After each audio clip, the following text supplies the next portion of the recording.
को दो टाइप्स की, दो कैटेगरीज के अंदर डिफाइन किया गया है, एक ऑन साइट इमरजेंसी और of site emergency. On site emergency क्या है और ऑफ साइट इमरजेंसी क्या है, उसके बारे में हम डीपली डिस्कस करेंगे। उसके पहले मैं आपको बेसिक इंफॉर्मेशन दे देता हूं कि ऑन साइट इमरजेंसी कहाँ गया, किसे कहा जाता है। ऑन साइट इमरजेंसी ऐसी एक घटना है कि जो आपके प्रीमाइसिस में होती है, आपके प्रीमाइसिस में होने वाली ऐसी एक दुर्घटना कि जिसके प्रभाव में वहां पे काम करने वाले हर एक बंदे, वहां पे उसके प्रभाव में आपका प्लांट, और वहां पे ऐसी एक घटना हो जाती है, उसको एक्सटिंग्विश करने के लिए, उसके ऊपर काबू पाने के लिए आपका जो कंपनी का जो आपके प्रीमाइसिस के अंदर जो इमरजेंसी स्क्वाड है वो उसको टैकल करता है, उसके ऊपर काबू पाने की क्षमता रखता है। वैसी इमरजेंसी कि जिसका प्रभाव नेबर की कंपनीज के अंदर, नेबर के रहने वाले इलाके के अंदर नहीं पहुंचता, ऐसी दुर्घटना को हम ऑन साइट इमरजेंसी कहेंगे। और ऑफ साइट इमरजेंसी उसे कहेंगे कि जो हमारे कार्यस्थल के ऊपर ऐसी घटना होती है जिसके प्रभाव में हमारे अगल बगल का रहने वाला इलाका, हमारे नेबर्स कंपनी भी इन्वॉल्व होती है और उसको एक्सटिंग्विश करने के लिए आपको एक्सटर्नली हेल्प लेनी पड़ती है। वैसी इमरजेंसी को हम क्या कहेंगे, ऑफ साइट इमरजेंसी। और इमरजेंसी जब ज़्यादा बड़ी मात्रा में जब रूप लेती है, अपना रुद्र स्वरूप धारण करती है, उसको हम क्या कहते हैं, डिजास्टर कहते हैं। डिजास्टर दो टाइप के होते हैं, एक नेचुरल भी होता है और एक मैन मेड भी होता है। जो मानवीय क्षति के कारण होने वाली दुर्घटना वो जब बड़ा रूप लेती है उसको मैन मेड डिजास्टर कहा जाता है। और जो अर्थक्वेक जैसे नेचुरल क्लाइमेट्स के अंदर कुछ बदलाव, सुनामी जैसा कुछ आना, उसको हम क्या, कौन सा डिजास्टर कहेंगे, नेचुरल डिजास्टर कहेंगे। ठीक है, तो उसके कुछ एग्जाम्पल्स ऐसे होते हैं कि प्लांट का फेलियर होना, ह्यूमन का error, vehicle crash, shortage, earthquake और नेचुरल क्लाइमेट्स। वैसी एक इमरजेंसी, ऐसी दुर्घटना हो कि जिसके प्रभाव में बहुत सारी जिंदगियां आती है, बहुत सारी प्रॉपर्टी आती है और गॉड गिफ्ट में मिला एनवायरनमेंट भी पोल्यूटेड होता है, उसको हम क्या कहेंगे, इमरजेंसी, बड़ी मेजर इमरजेंसी या तो फिर डिजास्टर कहेंगे। ठीक है, तो सारे के सारे ये डेफिनेशन, उसका कनेक्शन किस तरह से सेफ्टी के साथ जुड़ा हुआ है,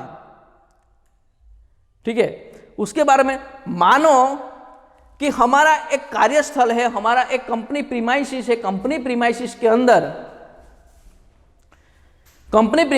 अंदर यहां पे कुछ एक कंस्ट्रक्शन का काम चल रहा है। कौन सा काम चल रहा है, कंस्ट्रक्शन का काम चल रहा है। वहां पे हाईराइज बिल्डिंग हो रही है, हाईराइज बिल्डिंग के अंदर बहुत सारे मल्टीपल वर्कर्स काम करें, अलग अलग कैटेगरीज के, कुछ मेसन्स हो गए, कुछ इलेक्ट्रिशियंस हो गए, कुछ फिटर्स होंगे, कुछ प्लम्बर्स होंगे, तो बहुत सारी एजेंसियां उसके साथ काम कर रही है। वहाँ पे कंपनी का जो मॉनिटरिंग स्टाफ रहेगा, ऑब्जर्वेशन का स्टाफ रहेगा, वो भी वहाँ पे कार्यरत रहता है।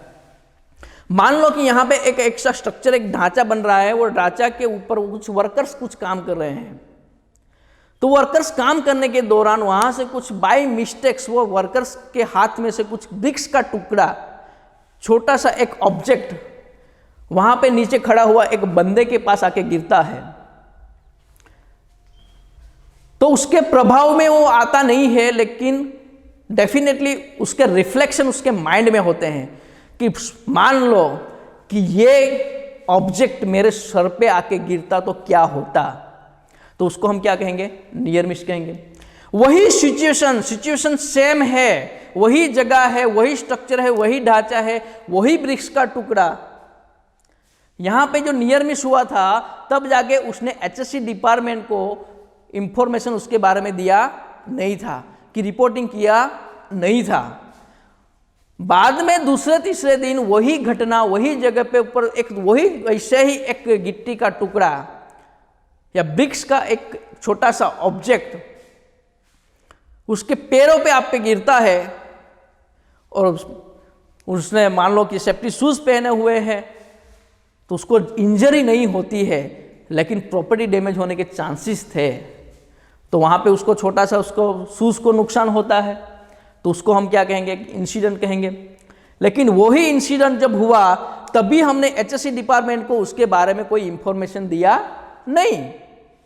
हम मौन रहे, हमने डांट दिया, वो मेसन्स को डांट दिया, अरे भाई अच्छी तरह से देख के काम किया करो, अगली बार ऐसा नहीं होना चाहिए। परसों भी ऐसा कुछ हुआ था, मेरे पास ही आके गिरा था ऑब्जेक्ट, आज वो ऑब्जेक्ट मेरे पैरों पे आके गिरा है, वैसा घटना दोबारा नहीं होना चाहिए। वैसे 2-3 डांट लगा के हम उसको बोल देते हैं कि भाई ऐसा नहीं होना चाहिए, लेकिन उसका रिपोर्टिंग जो सिस्टम होना चाहिए, जिस तरह से उसको विधिवत तरीके से उसको HSE डिपार्टमेंट के उसके ऊपर लेके जाना चाहिए, वो हम लेके जाने के लिए नाकाम रहते हैं, हम इंफॉर्मेशन नहीं दे पाते, तो वो वहां पे वहीं पे दब जाता है। उसी टाइम का वही सिस्टम और दूसरे तीसरे वीक के ऊपर वही जगह के ऊपर वो बड़ा सा एक ब्रिक्स का टुकड़ा वही वर्कर के पैरों पे आके गिरता है या सर पे आके गिरता है, उसके हाथों से खरोच लेते हुए चला जाता है। और क्या हो जाता है वहां पे, वो ना रिपोर्टिंग करने वाला बंदा इंजर्ड हो जाता है, प्रॉपर्टी डैमेज हो जाती है। उसने मानो कि हेलमेट पहना हुआ है, वो हेलमेट टूट गया, ऐसा कोई सिस्टम हो जाता है। उसने सोचा नहीं था कि ऐसा होगा, और ऐसा 2-3 हफ्ते पहले भी हो चुका था, लेकिन उसके प्रभाव में वो नहीं आया था। उसके बाद उसके वो प्रभाव में आया तो उसको इंजरी नहीं हुई थी, उसकी प्रॉपर्टी को डैमेज हुआ था। उसके बाद उस तीसरे वीक जो घटना होती है उसके वो प्रभाव में आता है, उसको इंजरी भी होती है और प्रॉपर्टी डैमेज भी हो जाती है उसको। लेकिन सिस्टम फेलियर, वहां पे रिपोर्टिंग सिस्टम नहीं है। उसने HSE डिपार्टमेंट को उसके बारे में इंफॉर्मेशन नहीं दिया। उस इंफॉर्मेशन ना देने की वजह से क्या हुआ, वहां पे एक दुर्घटना घटती है, एक एक्सीडेंट हो जाता है, और एक्सीडेंट के प्रभाव में उसको इंजरी भी होती है और साथ साथ में उसकी प्रॉपर्टी भी डैमेज होती है। लेकिन फिर भी वो मौन है, फिर भी उसने वो कुछ नहीं कहा। और दूसरे तीसरे दिन वहां पे एक घटना ऐसी घटती है, विदाउट पीपीस वो बंदा वहाँ पे, बहुत सारे बंदे वहाँ पे काम करते होते हैं या विद पीपीस के साथ काम करते होते हैं, लेकिन जो स्ट्रक्चर जो था, जो ढांचा जो था, वो कोलैप्स हो जाता है।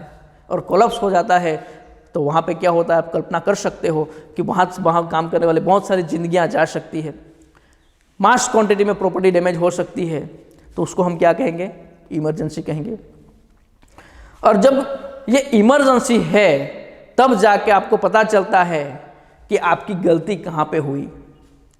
आपने गलती कहाँ पे की, नियर मिस के टाइम पे आपने गलती की थी। नियर मिस के दौरान जब नियर मिस हुआ तब आपने उसके बारे में HSE डिपार्टमेंट को इंफॉर्मेशन दिया होता, उसके बारे में उसको माहितगार किया होता, तो ये नियर मिस था वो दूसरे दिन इंसिडेंट में कन्वर्ट ना होता। इंसिडेंट के बाद इंसिडेंट हुआ तब भी जाके आपने इंफॉर्मेशन दिया होता तो एक्सीडेंट ना होता, और एक्सीडेंट के टाइम पे भी आपने इंफॉर्मेशन नहीं किया, उसके चलते वहां पे क्या हुआ, एक इमरजेंसी हो गई, और उसके प्रभाव में बहुत सारी जिंदगियां चली गई, बहुत सारी मात्रा के अंदर प्रॉपर्टी डैमेज हो गई।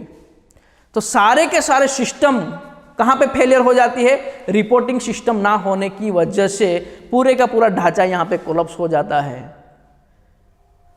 तो सेफ्टी को आपके प्लांट के अंदर, आपके वर्क प्लेस के ऊपर, आपके कार्यस्थल के ऊपर जब इंप्लीमेंट करना हो तो नियर मिस का रिपोर्टिंग होना अति आवश्यक है, ताकि आप जो कुछ भी दुर्घटना घटने की संभावनाएं है उसको आप जड़मूल से वहीं से खत्म कर सकते हो, यानी कि उसको मिनिमाइज कर सकते हो, ताकि आपको अच्छी तरह से काम करने के लिए क्या मिलेगी, यहाँ पे फ्रीडम मिलेगी। क्योंकि वो वहां पे एक हजार्ड आया था, ऊपर से जो ब्रिक्स का टुकड़ा आके गिरा था, वो that is the one types of hazard, और वो हजार्ड रिस्क लेके आने वाला था।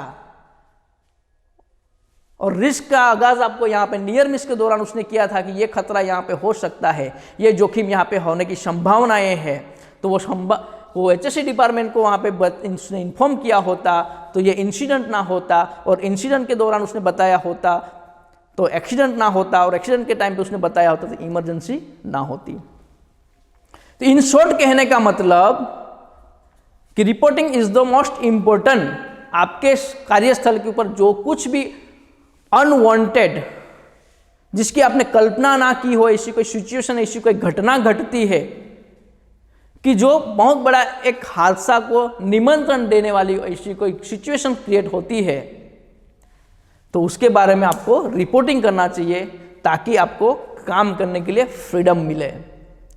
और काम करने के लिए तब फ्रीडम मिलेगी तो डेफिनेटली आप इंजर ना होगे, आप मरोगे भी नहीं, आपका प्रॉपर्टी भी सेफ रहेगा, और एनवायरमेंट इफेक्ट होने से भी बचेगा। तो फ्रेंड्स, ये था हमारा इंडस्ट्रियल सेफ्टी का कुछ ऐसे डेफिनेशंस को सेफ्टी में किस तरह से लागू किया जाता है प्लांट के अंदर, उसके ऊपर डिपेंडेंट होता है किस तरह से उसका रिपोर्टिंग करना चाहिए। तो यहाँ पे एक implementation safety at work place, कि आपको सुरक्षित काम करने के लिए आपके कंपनी के अंदर HSE पॉलिसी होना चाहिए। यानी HSE यानी कि हेल्थ सेफ्टी एनवायरनमेंट रिलेटेड एक रिटन डॉक्यूमेंट जो आपको सुरक्षा प्रदान करेंगे, आपके वर्कर्स को सेफली कैसे काम करना है उसके बारे में माहितगार करेंगी, उसकी सुरक्षा के लिए कुछ ऐसे कायदे कानून बनाने वाली, उसको आप क्या क्या प्रदान करते हैं उसके लिए रिगार्डिंग HSE पॉलिसी बनाना पड़ेगा, ताकि आप भी सेफ और आपके वर्कर्स भी सेफ, आपका प्लान भी सेफ। कोई भी काम करने से पहले उसका प्रॉपर प्लानिंग करना चाहिए, किस तरह से काम करना है उसके पहले हमको प्री प्लान करना चाहिए कि ये सीक्वेंस से हम काम करेंगे, ताकि स्टेप बाय स्टेप हम अपने काम को अंजाम दे पाएंगे। जैसे हम प्लान करते हैं, प्री प्लान करते हैं, उसको हम इम्प्लीमेंटेशन करते हैं, यानी कि उसको हम वहाँ पे रखते हैं। उसको रखने के बाद हमने छोड़ देना नहीं है उसको, लेकिन चेकिंग करेक्शंस, वहाँ पे कुछ गलतियाँ हैं तो एक दूसरे का सहकार लो, प्लांट की मदद लो, हेल्प सेफ्टी डिपार्टमेंट की हेल्प लो, प्रोसेस डिपार्टमेंट की हेल्प लो, फायर डिपार्टमेंट की हेल्प लो या मैनेजमेंट की हेल्प लो। इस तरह से वहाँ पे करेक्शन करो, ताकि आप बेटर तरीके से परफॉर्मेंस कर पाओ, बेटर तरीके से काम को अंजाम दे पाओ, ताकि आपको काम करने में आज़ादी मिले। वो चेकिंग करेक्शंस के बाद आपको मैनेजमेंट का भी रिव्यू लेना है, जो आपको प्लांट को ऑपरेट करने वाला जो मैनेजरियल स्टाफ होता है उसका भी रिव्यूज लेना है। हो सकता है कि कुछ कमियां ऐसी हो, कुछ गलतियां ऐसी हो वो हमारे ध्यान में नहीं आया हो, तो मैनेजमेंट उसके ऊपर फोकस डालेगी और उसके ऊपर रिव्यू करेगी और उसको अच्छी तरह से करेक्ट भी कर पाएगी। और regular inspection is the most important. ये सारे का सारा सिस्टम आपने बना दिया है, सारे का सिस्टम प्लानिंग आपने लगा दिया आपके वर्क प्लेस के ऊपर, लेकिन परमानेंटली रेगुलरली उसके ऊपर इंस्पेक्शन नहीं रहेगा तो ये बनाया हुआ पूरे का पूरा ढांचा फेल हो जाएगा आपका। तो सुरक्षित काम करने के लिए इस तरह से आपको प्लानिंग करना पड़ेगा, ताकि आपको एक फ्रीडम मिले, ताकि आपको एक आज़ादी मिले, और आज़ादी मिलेगी तो डेफिनेटली आप इंजर होने से बच पाओगे, आप मरने से बच पाओगे, आपका प्रॉपर्टी डैमेज होने से बचेगा और आपका एनवायरनमेंट भी सेफ रहेगा। तो ये इंडस्ट्रियल सेफ्टी का लेसन्स, उसके कुछ डेफिनेशंस थे, उसके बारे में हमने डिस्कस किया। अगले वाले लेक्चर्स के अंदर हम अनसेफ कंडीशंस क्या होती है, अनसेफ एक्ट किसे कहा जाता है, एक्सीडेंट के कितने टाइप्स है और इमरजेंसी के कितने टाइप्स है, उसके बारे में डीपली डिस्कस करेंगे। Okay friends, thank you very much.